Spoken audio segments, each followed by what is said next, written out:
The Six Figure Side Gig, episode number 43. Welcome to the Six Figure Side Gig Podcast, the show that highlights some of the world's most successful entrepreneurs and shares with you how they were able to transform their businesses from humble part-time startups to empires generating multiple six figures and beyond. Within the stories of their journeys, experiences, and insights lie the clues to help you create your own personal success story. Get ready to be inspired. And now your host, Dr. Mark Costas. Hello, everyone, and welcome to another episode of the Six Figure Side Gig Podcast. I'm your host, Mark Costas, and I am very excited today because we have somebody that could rival the Dos Equis guy for the most interesting man in the world. We have Dr. Julian Hosp with us today. Julian is an author, speaker. He's a medical doctor, and here's the clincher, guys. He's also a professional kite surfer. So this guy knows how to live. He's very aggressive about doing the things that he loves to do, which is one of the things that I liked so much about his bio. So, Dr. Julian, welcome to the Six Figure Side Gig Podcast. Hi, Mark. It's a pleasure to be on. Yeah, so glad to have you here. So, you are the recent finisher. I guess you just completed your latest book. Entitled, your first book was a niche book, which was called The Kitesurfing, and that was more about kite surfing, I'd assume. Yeah, correct. So that's now 4 years ago that we did that. Okay. And at the beginning of this year, so that was on I always wanted to write another book, and at the beginning of this year, I put this onto my bucket list or vision board for the entire year. That I said, okay, I want to do a book this year. And so in February, the concept started to crystallize what I wanted to talk about. And I'm not a really fast writer, so it took me 6 months to write everything. And at the end of August, everything was finished, and now we are ready. We're getting into production. I'm really excited. Oh, that's so cool. So I was wondering if you could just tell us what the title of the book is, because it's a very, very fascinating title, and I really like the whole premise of the book. So why don't you share with us? Awesome, sure. So the title is 25 Stories I Would Tell My Younger Self. And I'm really sure that anyone listening, or even for sure yourself, have a couple of stories that you would tell your younger self. Mm-hmm. And originally, I wasn't sure if I should call it 25 lessons I would teach my younger self or something. But then I realized the things that really stick with us, that the things that really they let us act the way we are actually stories that we can associate with. And so if I would have told my younger self, if I really wanted to, if I was able to, and I would tell my younger self 25 lessons, probably my younger self wouldn't have listened. But if I tell my younger self 25 stories, I hope he would sit down and say, yeah, right. Okay, makes sense. Okay, so let's do it. Let's do this. Yeah. Okay. Would you consider yourself, were you a rebellious teenager? Would you have listened to somebody with your wisdom and standing in the world right now? Because I do have some very vivid memories of people trying to reach out to me when I was kind of a lost teenager, and I didn't really listen to what people had to say back then. So were you the type of person that would have absorbed that information and ran with it back then? I'm definitely very rebellious as well. I don't know. I was always a very avid reader. So all the things that I read in my life, they were always good storybooks. They were, I don't know, maybe if the stories, they really stuck with me and I managed to really make myself think about it.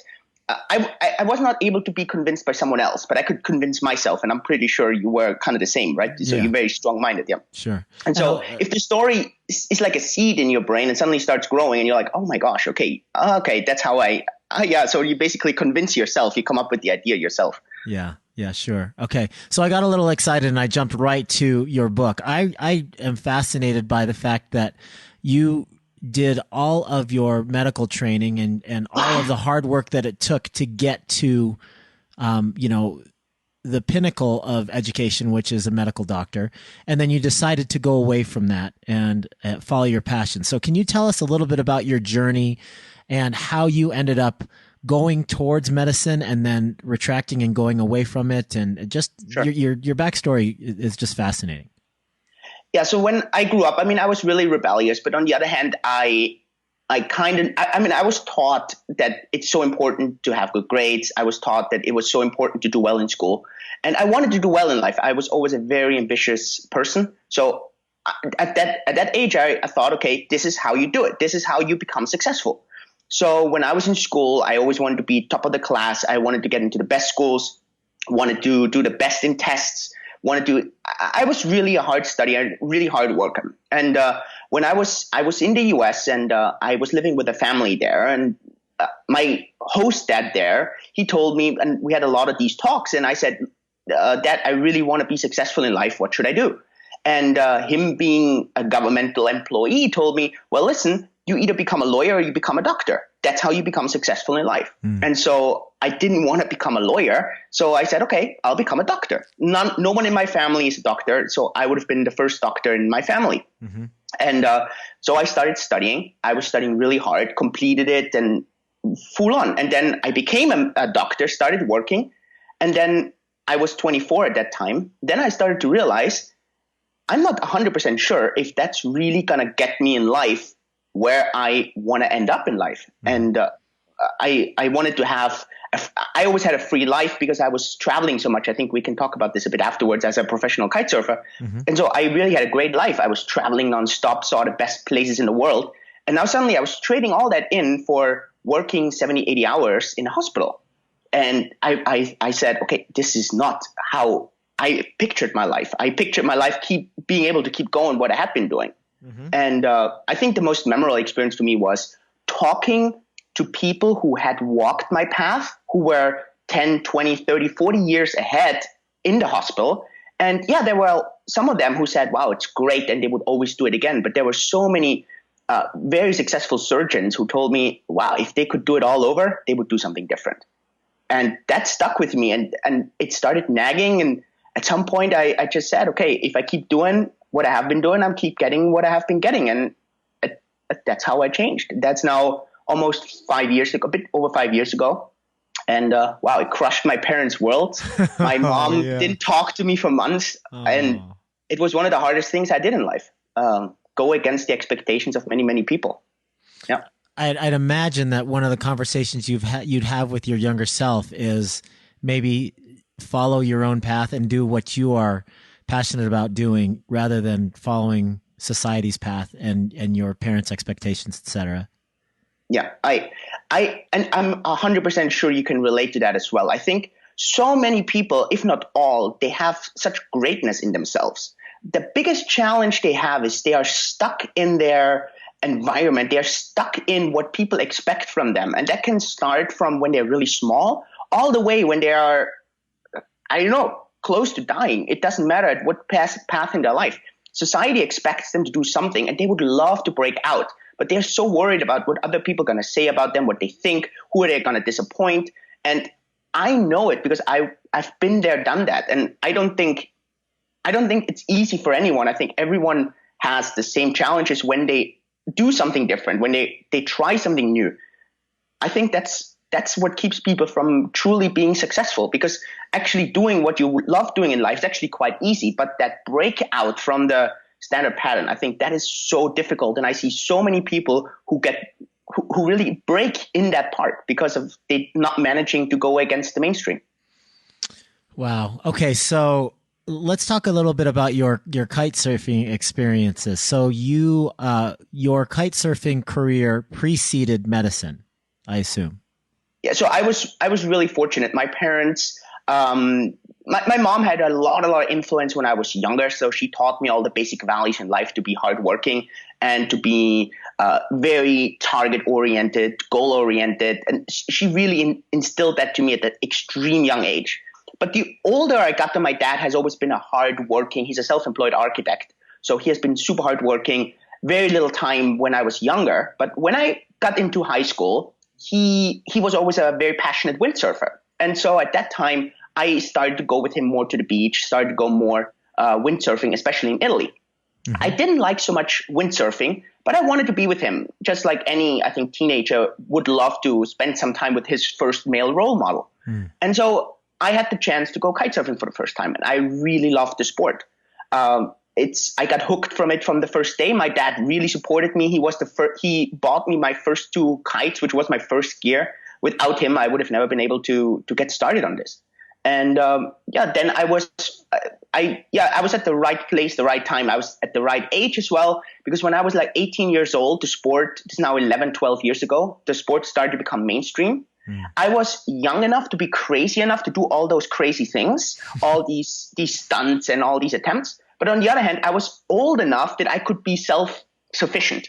So I think that I was at the right place, the right time to get started. And then fortunate or hardworking, I always think luck is when preparation meets opportunity.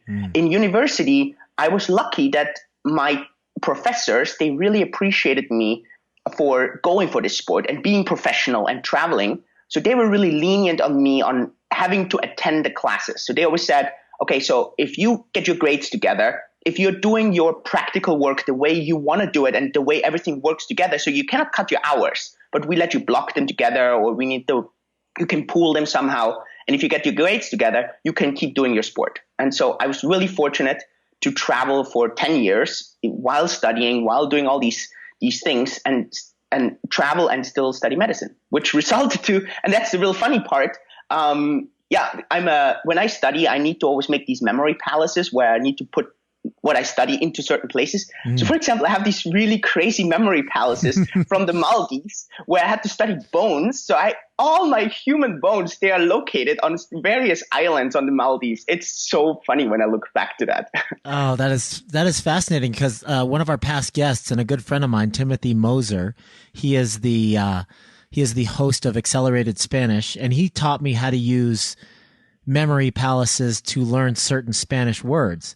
And he used the anecdote that his mother, when he was growing up, had a history of moving from town to town as she grew up. So she had a lot of different places to place things to memorize for foreign language and whatnot. And his dad lived in one city his entire life and had such a fewer bank of places that he could imagine in his head. And he had a much harder time memorizing things. So your memory palaces must have been awesome, because you got to travel all around the world because you were a professional athlete, and your memory palaces are from all the different places that you visited, right? Yeah, totally. Really, all over the world. I have them from Brazil. I have them from the Maldives. I have them from Mauritius. I have them anywhere that I had traveled to. I had to, because I was studying different. I still remember in Egypt, I was studying ENT, ears, nose, throat, so in Egypt, we were all the way in the desert, and I had to place certain things all around the camp there. I still remember that today. It's fascinating. Oh, that's fantastic. So you probably still recall that stuff pretty regularly. Some things really well. For some things, I overwritten the memory palaces with new things I wanted to learn. So, and then it's just really hard to remember things that you place there if you overwrite them, basically.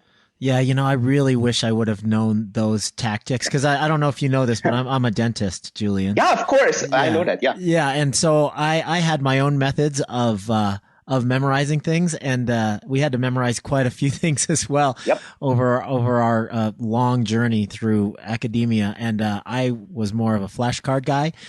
I was really good at memorizing things, but very quickly after the test, they would vaporize and go away. So I'd have to, when we'd study for midterms, I'd get all of the memorization done, and then have to restudy for the finals.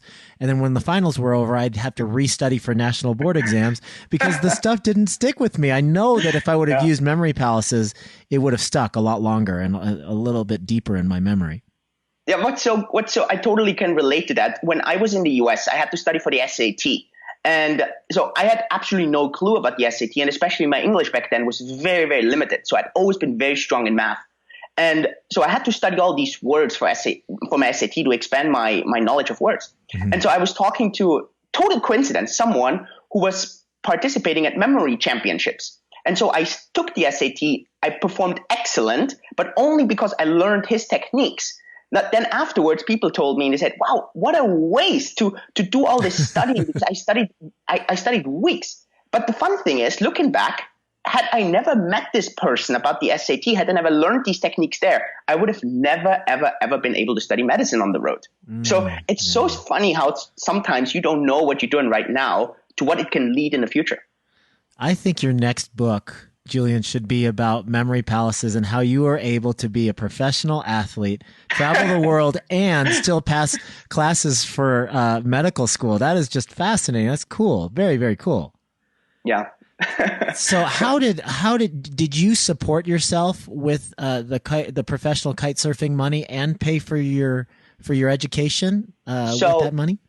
Yeah. So I was really fortunate there as well. At the very beginning, I had a kickstart from my dad who helped me with my first gear. And since I was at the right place at the right time, I found really quickly some brand partners that I could partner up with that would support me on my travel in return for me, branding myself, in return promoting their gear, promoting their things all over the world. I had some really great companies that I was working with over those 10 years. Okay. And so with that money, I was able to travel. I was on the World Cup.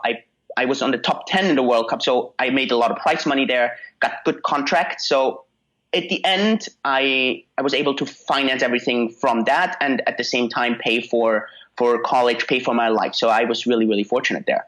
And one thing that was the only thing that allowed me afterwards to not become a doctor, because I wrote my first book and I received residual income from that book. That allowed me actually to transition away from medicine without having the financial pressure on having to keep working. And I think that's for many people is quite challenged sometimes.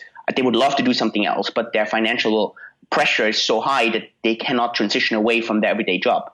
Yeah, it's true. And the fact that I don't know what it's like in Europe where you went to medical school, but here in the States, if you're going to any professional program, if it's medicine or law or just getting your MBA, man, you are just buried in debt. Yep. So you're almost obligated to practice your chosen profession for a period of time. Most of the times it's like 20 years just to be able to recover the amount of money that we put into the tuition that it takes to graduate from tuition in Europe is not as high as in the US. Okay. There is tuition. But again, I was making good money as a professional athlete. And so I could cover my tuition. If I could have done the same in the US, probably not, but I would have probably been better off than most other medical students. Sure. Okay. So now you live in Hong Kong, which is not a cheap city to live in, probably one of the most expensive cities in the world to live in. So how is it that you support yourself now if you're not working as a doctor or a professional kite surfer? Yeah. So I'd always been one of the things when I talk to people, I always try to teach them three things. These are the three things I call things that you should learn in high school, but you don't learn in high school. And the first thing is be really careful who you hang around with. The law of the 5 people you spend the most time with. Mm-hmm. That's going to affect so much in your life. Sure. The second thing, have very good daily routines and focus on your goals. That's really important. And the third thing is early in life, you need to look for scalable income. And to me, I hate the word passive income or residual income because I truly think it's so difficult to have 100% passive income. I think to me, the better terms are non-scalable income, which is our regular work, and scalable incomes that are everything else that is where we trade time for dollars. Mm-hmm. And so very early in my life, I was looking for scalable incomes as soon as I understood what scalable income was. That was the biggest mind opener to me to understand actually what scalable income was. Mm-hmm. And so I was able to reinvest my money that I was making from kite surfing really well. I still receive royalty checks from my book. We built a business which was an e-commerce app for 3.5 years together with some buddies of mine. That I did that after med school. And from there, I managed to make a considerable amount of money that allows me not having to work in a regular job at the moment. So yeah, there is a certain runway that I have, but that runway is very comfortable at the moment. So I'm not pressured having to go to a regular job or having to trade time for dollars. I can really focus on building my next scalable income stream. Okay. And I'm going to get into that in a second, what you want that to be. But I want to swing back around now that we have a firm grasp on your really interesting backstory.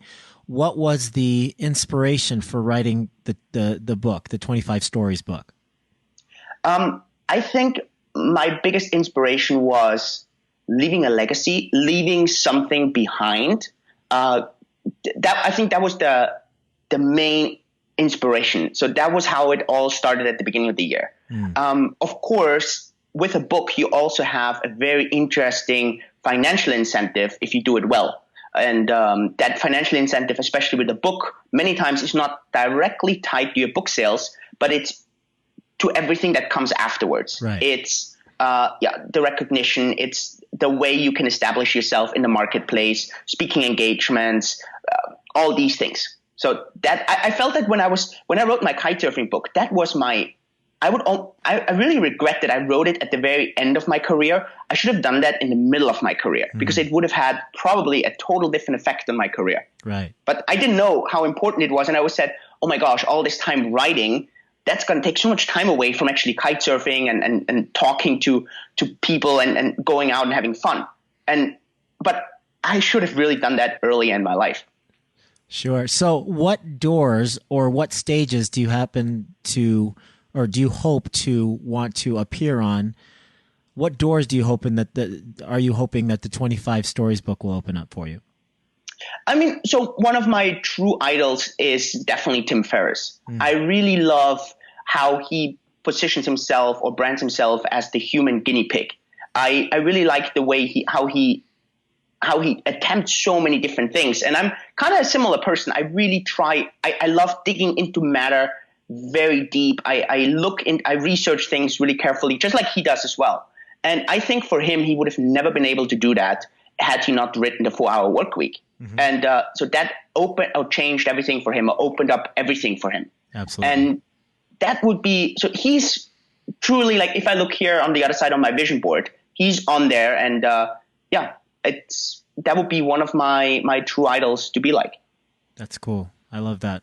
That's one of my top 5 favorite books of all time. I've probably listened to it a half dozen times and read it twice.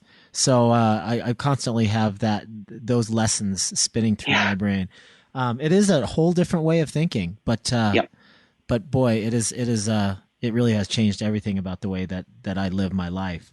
So let's dive a little bit deeper into exactly what that 25 Stories book is all about, and maybe you could share some of those lessons with us. Sure, of course, I would love to. So the 25 Stories, of course, are about 25 stories. They are real stories that happened in my life. They are, however, none of the stories, in my opinion, are really important that they are about me. I think a lot of readers, whether they know me or not, they can associate themselves to these stories because I'm sure many of them happen to all of us. It's just that the way we react to these stories or what we take away from them for the future, that's probably a bit different. For example, I think one of the nicest stories, or the story that people look at a lot, is one of the first stories, and it's about my mom. So the way she instilled all this mindset, hardworking, goal-oriented mentality into me was when I was 5 years old, my mom made in the swimming pool. She wouldn't give me ice cream until I would have swum at least a couple of times back and forth in the pool. And it was for her, it was not about me having to swim. For me, it was her mindset. She came out of a farmer's family, so they were really hardworking. So it was her teaching me that nothing in life will come for free. And with free, she didn't mean money. It was never about the money. It was about you have to give something in order to get something.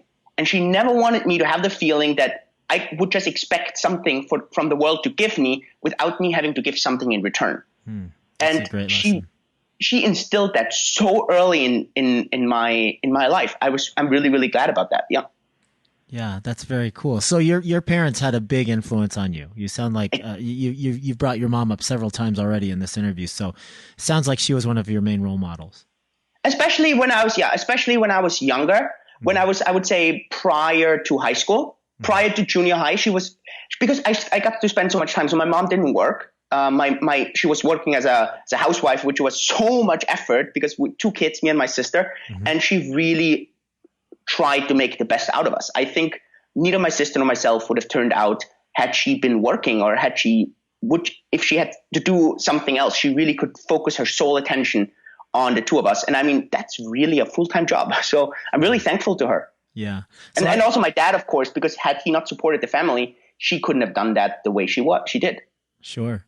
I don't want to gloss over the fact that you said that your mom didn't speak to you for a few months after you decided to leave medicine. Now, I can understand that because I remember when I decided that I was going to go to professional school, and I have a lot of physicians in my family and I have a lot of dentists in my family. And when I decided to switch over from medicine to dentistry, I remember my parents being really, really disappointed. And there was a time when I was waiting to get into dental school. It took me forever to finally get accepted to dental school, that I went to get my MBA. And I was about halfway through my MBA. I got into dental school. But during that time, I was telling my parents, I don't think that I'm going to go to dental school. I'm going to finish my MBA and then I'm going to strike it out as an entrepreneur. And then again, I remembered their reaction was that of such disappointment. It's like, okay, now you've gone from medicine, which to them, was the holy grail, to dentistry, which is maybe second tier. Now MBA is like, oh, that's not even on the charts, as far as they were concerned, how they rated, success in their own minds. Since then, I've proven to them that, it doesn't matter what my degree is, that my entrepreneurial ability is really what separates me from everybody else. So, but when a parent has a child that becomes a physician, that is like that is probably the best thing that could ever happen to parents of a certain generation. And you accomplish that. And then you decide to walk away. So how were you able to mend that relationship, and how were you able to win them over as far as your attitude that you want to live your passion? I think it all starts with having this a true want that you really want it. So there's nothing in the world that's going to keep you from doing it. I was 100% committed on doing this. And so at the end, I had to distance myself from them. Had I been too much around them, I would have heard the nagging and I would have heard all that. So I really distanced myself from them during that time. I had to. There was no other way. I really believe in the power of the 5 people around you. Mm-hmm. The 5 people around you, they're so influential. And I feel if you want to go into a new topic, you want to go into a new circle, you want to do something new, the easiest thing to do it is pick one person out of your circle. And I know that's so painful. And you bring another person in from that new matter, new field, and you have to kind of exchange them with one of the people or 2 of the people that you normally hung around with. And for me back then, it was a total coincidence. It was another entrepreneurial friend that I knew for quite some time, but I never spent so much time with.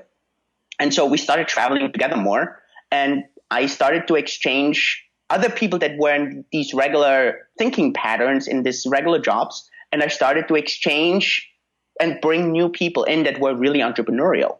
And I think this was the only way for me to live with that rejection at the beginning and to live with that non-understanding.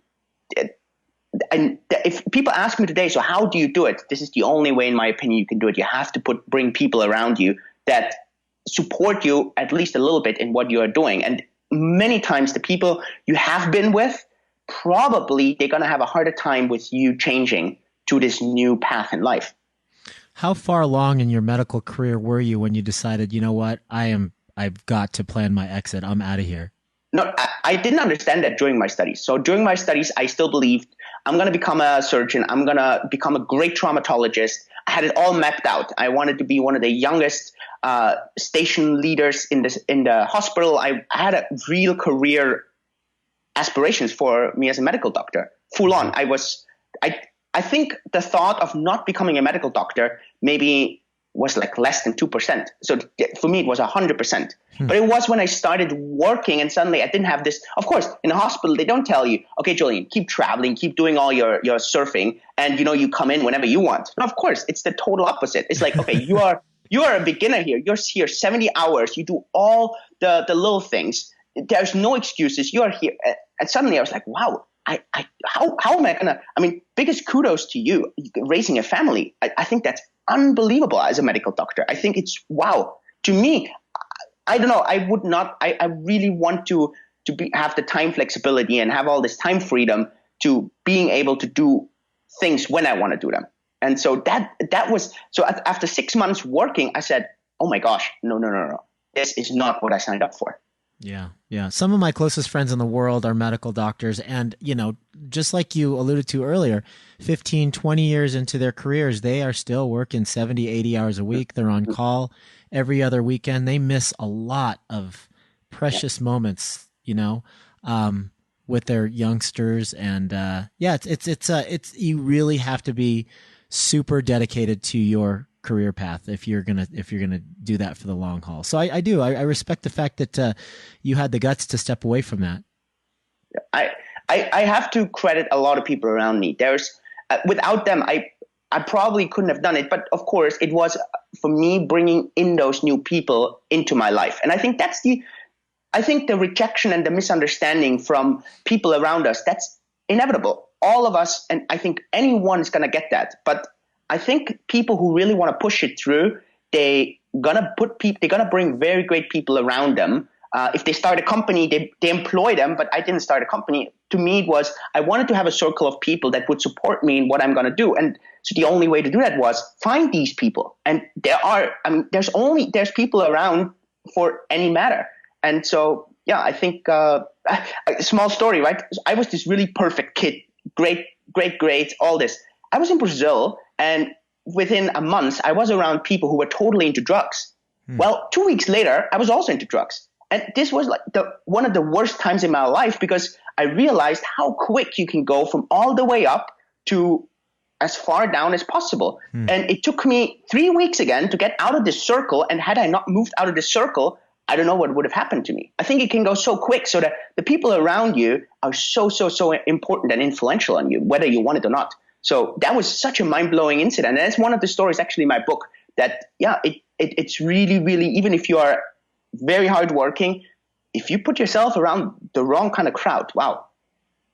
It can happen really, really quick, right?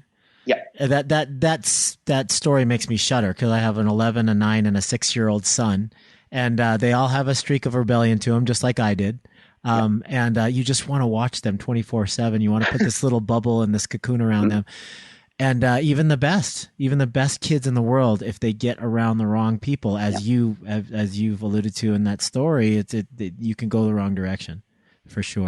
I totally think that. I think for any parent, if I think back for myself, and I'm pretty sure you were very similar there. I think my parents, and that's why I realized it. My parents never told me. At some point, they realized if they told me what I should do, it just doesn't work, because I just don't listen to them. But if they put some sense into me, if they made it sound reasonable, I started to convince myself. And so when I was in Brazil, I was at the age 20. My parents couldn't really tell me anything, but I knew for myself that this was not the right way to go. And I knew that my parents never told me, don't hang around these types of people. They never told me. But I was kind of aware that if I do that, I'm kind of screwing up my life. And so that I didn't want that. And so I think if kids, and I think kids can do that at a very young age, if you give trust to the kids, if you make the kids understand that you trust that they're going to take a right decision, and they understand that, I think kids are quite smart. At least when I think back for myself, and I'm pretty sure you can also relate to that, then kids can take their own decision. I think it's just that some kids, they never learn this responsibility, and then that just kind of shaves them off. I mean, I don't have kids for myself. For sure you know that better, but I just think for myself now how I was thinking about all these things. Sure. Julian, I can tell because of the title of your book and the subject matter of your book that you are really into personal development. So one of my favorite questions is to ask my super successful guests is what role personal development has led in your life, and who are your mentors that have shaped the person that you are today? Wow, that's a really good question. So for me, personal development up to the age of 24 was more of a professional kind. So I think until that point, I didn't read much about how to grow as a person. I studied for my profession. So that was my key target. I studied for kitesurfing. What I mean with this is I wanted to learn tricks. I wanted to grow as a kite surfer. I learned how to do marketing for kitesurfing, and of course, medicine. So that was very professional. But to really grow as a person, that started when I was around 24, 23. And there was one person that came into my life, and I'll talk about him in my book. His name is Paul. And I didn't know that back then, but he was a very, very successful entrepreneur. He's a Swiss person, multi-millionaire. And I met him on one of my flights. And he was the first person to ask me questions like, so what is your goal for this year? What do you want to do in the next 10 years? Where do you see yourself? So he was the first person to really ask these questions that forced me to grow. And back then I was really frustrated with these questions because I didn't have answers to seemingly easy questions, right? So just questions like, what kind of income do you want to generate for the entire year? That was a question back then that I never thought of. There was like, okay. So, and then he asked me, okay, so how can you make it 5 times more the year after? These were questions. I got so frustrated, but he was the person that really inspired all that growth. And from that, I had a reading career of all great self-development books started that at the end brought me to where I am today. I'm not a very big reader. I'm a big book person. So I do a lot of audiobooks. And that's, I think, what was that gets me where I am today. I think the key for me today is having a great morning routine. I'm really big on morning routines, and having some ideas throughout the day what you want to accomplish. Focus on what's important, and put the more urgent stuff, but it's not so important, put that a bit aside. I think that's so difficult for people they get distracted with the urgent things and not focus on the really important things that actually are result producing.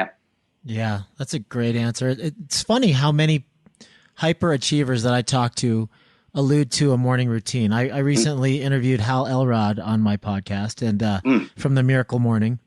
Yeah. Great guy. And he's kind of brought, that morning ritual to mainstream America, really. I mean, he's a best-selling author, and now he's talking about everybody get up at 5 o'clock in the morning and do the following things. You got to have silence. You got to have affirmations. You have to visualize. You have to exercise. You have to read. You have to, you have to scribe, which means you have to journal. So those are his ideas of, your morning ritual. I have my own personal morning ritual. It involves meditation, and journaling is a really big one. Gratitude journaling. And exercising, of course. I've seen pictures of you on your profile. You are in really good shape. Plus, you're a professional athlete. I'm sure that's part of your morning routine as well. So what are your favorite audiobooks that you've listened to recently? The really great audiobooks. I didn't know much about Elon Musk. I heard about him, but I didn't know much. So I read this biography about him. I cannot recall who was the writer of the book. I think there's only one out there. And what fascinated me about him was, and that is in my opinion probably the answer, was this biography about Elon Musk. What I got away from this book was that I think people think of him as this really crazy risk taker that just gambles all in. But I personally think when you listen to this book, I think he's not that of a crazy risk taker. I think his risks are really calculated. He just calculates them on a basis that most other people don't understand. And I really learned from the book to really bet on yourself more. Go all in if you are sure that you can do it. Many other people will not see that you're sure, but if you're sure, go all in. And that book really, really inspired me. I like the book about Richard Branson, where he talks about all his ballooning and all this. I thought this was more of a nicer. So many people have read that book. I just talked actually on another podcast about that. So people, they know the Richard Branson book, but they haven't read the Elon Musk. I think in the Elon Musk book, what's really nice is there's a lot more how-tos and a little bit of tips and tricks along the way, where I felt Richard Branson's book was more of a storytelling book without anything that you could directly take away. It was very nice to listen, to learn. And in the Elon Musk book. So that would be my answer. That was one of the recent books that I really, really loved. That's funny that you say that, because I'm currently listening to Richard Branson's biography, the one that you're talking about, and I just downloaded Elon Musk's biography. Oh, that's great. Yeah, I mean, compare it. Yeah, I guess maybe let me know. That would be nice to know. Yeah, I guess great minds think alike. I guess, huh? Definitely. Yeah. No, true. Okay, so my next question is, before we wrap up here, I want to ask, what is next for you? How long do you expect to be living in Hong Kong? Do you like to take those big life decisions a day at a time, or do you plan those things out? What's next for you as far as where you're going to be living? What's your next project? And how do you plan on scaling this next stage of your life? Excellent questions.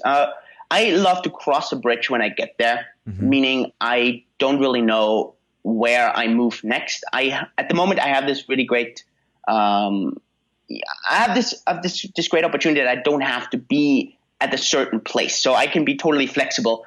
Maybe I'll go to a place again where me and my girlfriend were thinking about going to Bali and stay there for some time, because it's also a great place to work, especially if you can work remotely, go surfing, live right next to the beach again. So that would be one of the options, but there's no strings attached to anything. I'm really flexible at the moment, and probably, as in kitesurfing, I'll go wherever the wind takes me. Yeah, so that would be my answer to location-based. The scalable thing, so what gets me really excited at the moment and how I scale that, or what is my vision for that, definitely my book. I've had some test readers, and Mark, I would love to send you one of the copies, and maybe you would also give me some good feedback on it. Yes. Yeah, I got really great feedback from a lot of smart people, and I hope that I can really scale that book and get people inspired with those 25 stories, that they think about some own stories that really shaped them, that they could think about, that maybe makes them next time have a decision, go a bit different, just because people expect them to go A, but then they realize, no, okay, B would be the decision that would get me to where I really want to go. So that would be that would be my goal for 2016. So if I haven't done my entire year planning, because I always do that over Christmas holidays. But so probably on my Christmas holidays, my 2016 goal would be, okay, I'll give the entire year 2016 full on my book, going into the marketing side, going into the promotion side, going into the speaking, into book fairs. So that would be my 2016 project, and reevaluate end of 2016. Was it a success? Great. Then let's go from there. Was it not a success? Okay. Then I'll look for a different project. I learned it kind of from my mom. It was, okay, set goals. If it makes sense to you to go for these goals, then you have to push through. If you quit 3 months in just because you don't see any immediate success, you don't know, right? Maybe in the 4th month you have this breakthrough.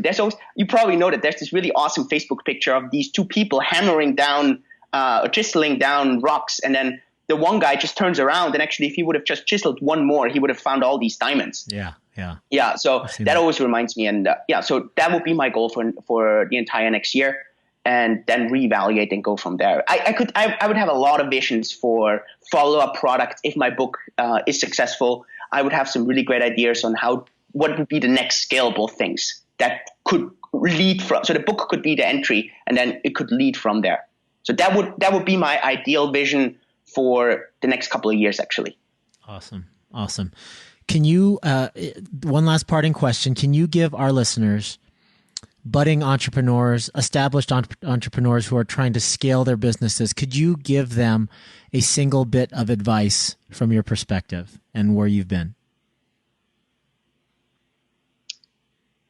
One single bit of advice would be, find your strength and focus, and you're not going to have many. You're going to have a few strengths. And these are the things you have to 100% play. And for everything else, you have to employ people, or you have to find people that you can outsource anything else to. If you have 1 or 2 great strengths, then this is all you want to play, and don't waste your time doing your non-strengths. That would be my key advice to any entrepreneur who wants to scale. I love it. That is great advice. Don't waste your time with things that you're not good at. I am not good at most things, but I have surrounded myself with a team that are really, really good at the things that I am terrible at. And that's worked out just fine for me. So identify your strengths then, Julian, and then build a team around you to make up for your weaknesses. Totally. I love it. Well, hey, I can't thank you enough for spending what is the morning for you with me and the afternoon for me. Julian, I'm going to be in Hong Kong. I don't know if you're still going to be there. I'm going to be in Hong Kong in March. Maybe shoot me a message. Would love to. Maybe you and I could just have a beer or something. Oh, that would be awesome. Talk about life. That'd be great. I love your spirit. I love your energy. I love your whole attitude on life. I am so I'm not going to say envious because I'm happy for my life, but I am very, very, I guess, I'm in awe of the choices that you've made based on the sacrifices that you've made and going against the grain.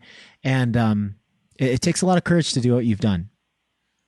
Yeah, but the same goes to you. Definitely. I saw your history and it's really great. So, hey, thanks for being on there. And I really appreciate it. It was a really great time. It's an awesome time to spend my morning. Awesome. Okay. And as we part, can you give our listeners a great way to get in touch with you and a way that we can find out more about your book, 25 Stories? Definitely. Thank you. So the best for me to get in touch with me is actually at the moment, because I'm shifting everything onto my book. So the best way is to go to 25stories.org. So that's 25stories.org. And if you go there, then you will actually see all the links to social media, Twitter, Facebook. So for example, facebook.com/25stories. It's all the same. So it's always the same. That would be the easiest way also to get in touch with me, whether it's on Facebook or on Twitter or through the website. I'm shifting everything right now on there. So that would be the best way. Awesome. All right, Julian, once again, thank you so much for your time today and sharing your wisdom and your great stories. Thanks so much, Mark. All the best. Ladies and gentlemen, Dr. Julian Hosp. So there you have it, my friends. I hope you enjoyed today's episode. And if you're unhappy with your current career or you're feeling stuck on your current path, text the word side gig. That's SIDEGIG with no spaces to the number 22828. That's side gig to the number 22828 to get my free video entitled How to Build a Six-Figure Side Business. I hope you have a great week, and we'll catch you soon. Thank you for joining us today on the Six Figure Side Gig podcast. Make sure to check us out at sixfiguresidegig.com for complete show notes of every episode, as well as a whole host of business building tips and resources.